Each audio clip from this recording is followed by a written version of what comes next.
çiftçinin ektiği ürün hiçbir zaman para etmiyor. Çiftçinin pancar sezonu başladı, fiyat yok ortada.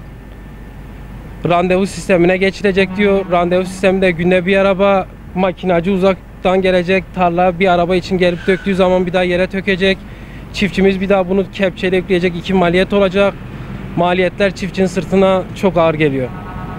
Böyle giderse önümüzdeki yıllara göre pancar üretiminde düşüş epey yaşanır yani. Fiyatlar her yıl mesela pancar sezonunda açıklanıyor. Bu sene hiç ses yok. Söylenen yorumlar 1800 ile 2000 arası diyorlar. Bu fiyatlar da çiftçimizi kurtarmaz. Girdi maliyetler yüksek. Su faturaları, işçi maliyetleri epey yüksek. 1800 ile 2000 TL olursa çiftçi artık bırakır bu işi üretmez. Çiftçinin gözü 2500 ile 2700 arasında. Verilen destekler yetersiz, avanslar yatıyor. Avanslar da kotaya göre veriliyor zaten. Faturalar geliyor, avanslar karşılanmıyor. Elektrik faturaları yüksek geliyor. Girdi maliyetler yüksek. Mazot 42 lira. Geçen yıl 15-18 lira aldığımız mazot bu yıl 42 lira. Söküm fiyatları bu yıl pahalı. Çiftçiye artı ek maliyet oluyor. Geçen yıl 700 ile 750 olan söküm bu yıl 1500 ile 1400 arasında konuşuluyor. Girdi maliyetler yüksek yani.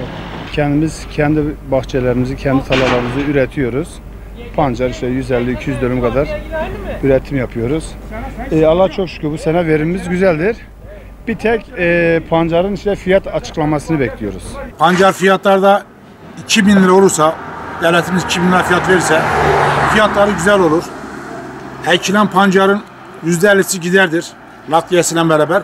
%50'si komple çiftçinin cebindedir.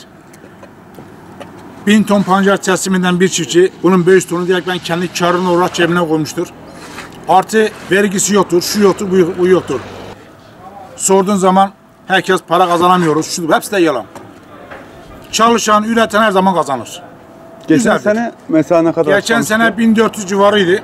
Yine kazandılar. Ha bu sene 2000 lirayı bekliyoruz. 2000 olursa daha güzel olur kazancı. Sorduğun zaman mazot olmuş 40 bin lira. Lastik olmuş bu para. Tohum olmuş bu para. Bu para ama karşılığında devlet sana fazlasına veriyor. Kazanıyor.